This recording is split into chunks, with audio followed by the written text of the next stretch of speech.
A questão da cidadania, teoricamente, implica que cada um de nós é responsável perante os demais, né? Por isso que a gente convive em sociedade baixo certas regras de comportamento que são ditadas por cada sociedade, né? Alguma coisa é legal, outra coisa é cultura que um povo desenvolve. Quando eu tive essa experiência com a Kellogg, para mim foi extremamente importante entender que a responsabilidade social individual estava na raiz da própria fundação onde eu trabalhava, que era o caso do Sr. Kellogg. O Sr. Kellogg, ele para mim representa na prática o que se espera de um indivíduo que seja socialmente responsável. Crise de 29 nos Estados Unidos, ele já era uma das 10 fortunas americanas com relação à questão da alimentação, da indústria dele. Ele foi o indivíduo que tinha começado a doar quando o neto dele sofreu um grande acidente e ele achou que devia apoiar as crianças, mas ocorreu a crise de 29, e a crise de 29 era uma crise de todos para todos dentro de toda uma sociedade americana que se espalhou pelo mundo. Nesse momento, o que ele fez? Ele pegou uma indústria que era dele, e ele era dono na época de 52% da indústria, e deu a indústria para a fundação. Falou, olha, tudo que eu vou ganhar daqui para frente com essa empresa dando lucro, eu vou doar. Isso representou um ponto de partida importante, porque só ele podia fazer isso, porque ele era o dono. Agora, você olha, a mesma coisa fizeram os outros grandes filántropos da época, que se dispuseram a doar suas fortunas em benefício da sociedade. Então, essa responsabilidade social individual, na verdade, o Sr. Kellogg estava manifestando uma coisa que tinha ocorrido já na colonização americana, que eu comentei, que era a necessidade do indivíduo construir sua comunidade. Então, ele estava dando expressão numa escala maior àquilo que já era parte da cultura desse povo. Agora, no Brasil, o que acontecia?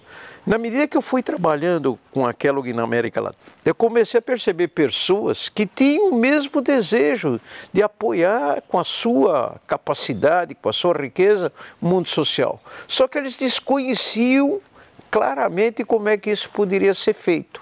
E como era uma questão não de eu ter que introduzir na cabeça do indivíduo que isso era importante, mas dar para ele a chance de ele expressar aquilo que era importante, nós tivemos a chance de começar a perceber que haviam essas pessoas que, exercitando a sua responsabilidade individual, poderiam fazer a diferença.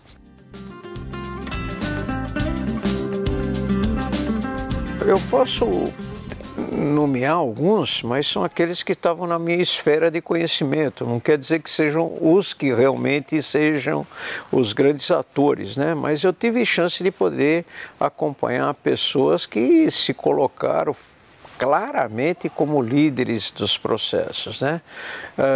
A doutora Zilda Arnes, por exemplo, com a pastoral da criança, ela foi uma figura exemplar no sentido de mostrar o altruísmo, de mostrar a liderança, de mostrar o compromisso pessoal que ela tinha com as ações.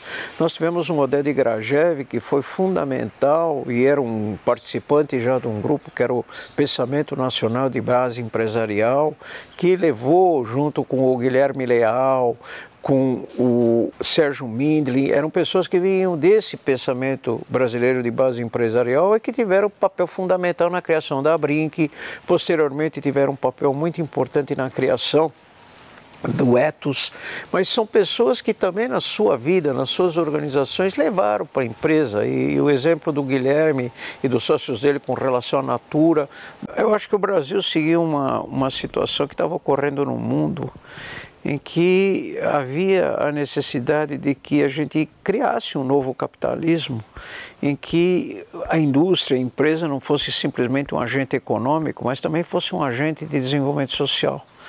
Isso fez com que as empresas começassem a olhar com muito carinho. E aí, outra vez, pessoas, indivíduos fizeram a diferença, né?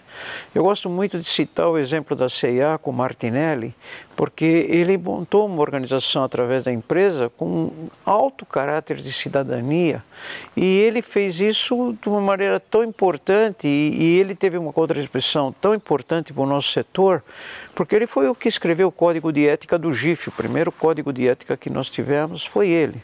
Eu gostaria também de destacar esse processo o Luiz Norberto Pascoal, que criou a sua fundação em 1988, portanto nós estamos conversando aqui nesse período das mudanças que estão ocorrendo no Brasil, e ele já visualizou que uma família, mantido pela família, podia criar a Fundação Educar, e o Luiz Norberto foi muito ativo nessa fase, né?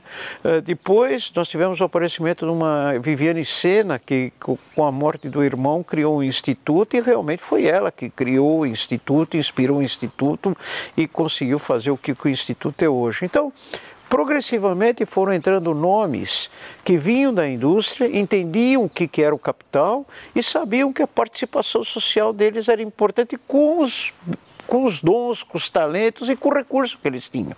Então, isso vai progredir, uma progressão muito boa, até que nós chegamos numa figura tipo do Eli Horn, que entra no Give and Pledge e diz, olha, eu vou dar metade da minha fortuna em vida para poder fazer parte de um mundo melhor, né? Então, acho que esses personagens marcaram. E eu gostaria de lembrar uma figura que, embora não tenha sido investidor social, ele era um grande crente na capacidade da sociedade civil, que era o Betinho. Eu acho que o Betinho foi inspirador de uma série de lideranças para o terceiro setor, não obrigatoriamente o mundo filantrópico, mas ele mostrou o papel que a cidadania tinha para construir uma nova sociedade.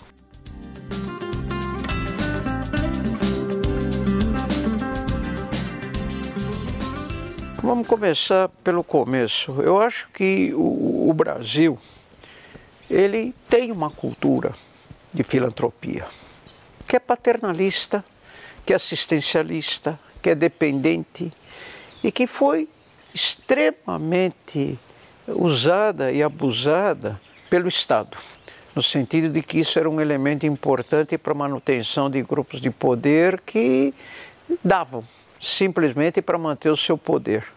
Essa cultura, lamentavelmente, faz com que o receptor sempre fique na expectativa de que alguém vai dar. Ele não se sente ele copartícipe em fazer o papel de provocador ou de receptor de uma ação que vai fazer o seu desenvolvimento. Então, essa cultura é uma cultura filantrópica que também ajudou muita gente a achar que doando para qualquer causa, para qualquer pessoa, em qualquer momento, isso representava a real filantropia.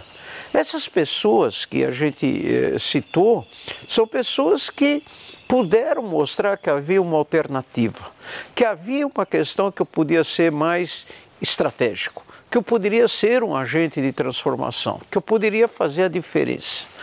E esse fato de eu poder fazer isso é que cria os espaços para repensar uma nova cultura, que já não é mais uma cultura de filantropia como caridade, mas uma cultura de investimento social. Eu tenho a impressão que esses exemplos que surgiram, há motivações pessoais. Essas motivações pessoais vêm de características que religião, que foi absurdamente importante no mundo da filantropia, em qualquer religião, e que por motivações religiosas o indivíduo acredita que ele tem que dividir o que ele conseguiu e que ele não conseguiu simplesmente por ele, mas foi uma graça que ele recebeu de Deus. Essas pessoas são importantes, então vem de dentro dele a necessidade de responder a isso. Outros tiveram algumas questões na vida, alguns problemas na vida, algumas questões envolvendo saúde, educação, questões do contexto social de onde surgiram, que implicam em repensar que agora eles poderiam fazer a diferença e então são motivados por essas circunstâncias de vida que eles tiveram. E outras pessoas são inspiradas por pessoas inspiradoras.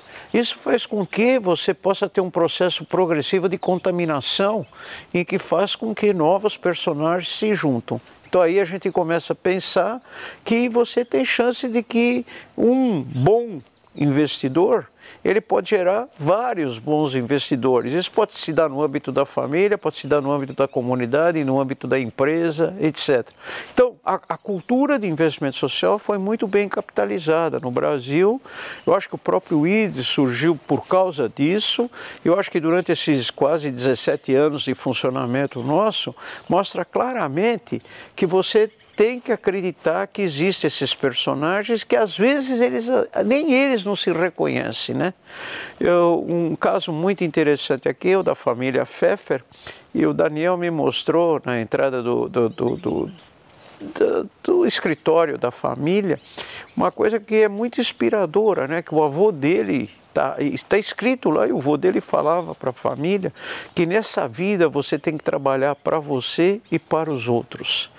Bom, se a gente começa a pegar essas frases, e o Sr. Kellogg falava, ajudar as pessoas a ajudar a si mesmo, você começa a perceber que essas pessoas têm uma inspiração interior, ela tem uma justificativa para ela do que fazer. São pessoas absolutamente convencidas por essas justificativas, né? O que faz com que o setor possa progressivamente aculturar novos personagens que vão dar seguimento a essa ideia.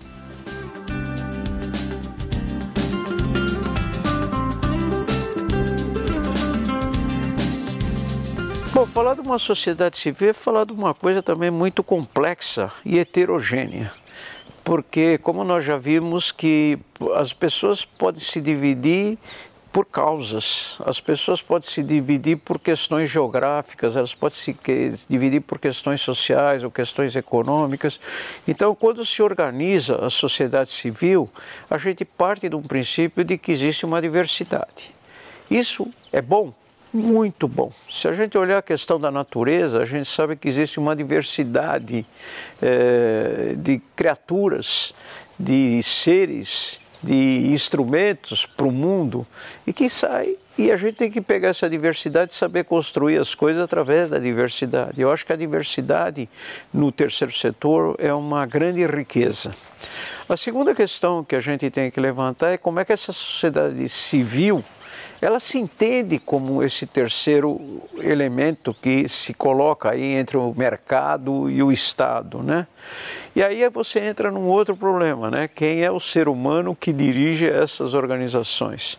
E eventualmente você sempre tem esse grande perigo das pessoas se sentirem mais importantes do que as organizações. E, portanto, você tem sempre a possibilidade de que as pessoas não cooperam como você imaginaria que cooperasse, né? Você me perguntar para mim, você tem uma sociedade civil rica aqui no Brasil? Sim. Se você pergunta, essa sociedade civil consegue se organizar para ser um instrumento de pressão, de participação, etc., é mais difícil. É mais difícil porque esbarra nesta idiosincrasia que está em líderes, em pessoas que às vezes, por razões que você não entende, têm dificuldades de colaborar entre si. Então, hoje o Brasil ainda não conseguiu conceber um ecossistema onde as relações são mais harmônicas entre as diferentes estruturas do terceiro setor. Nós ainda temos um processo que tende a ser competitivo. E esse processo de competição talvez seja inerente ao ser humano. Pode ser uma luta pela sobrevivência de uma outra forma. Aí entra numa questão filosófica, né? Uma questão teleológica. Então eu particularmente acho que nós temos condições de poder construir essa sociedade civil organizada. Mas ainda nós não chegamos lá. Nós ainda estamos a alguns anos-luzes de poder fazer isso.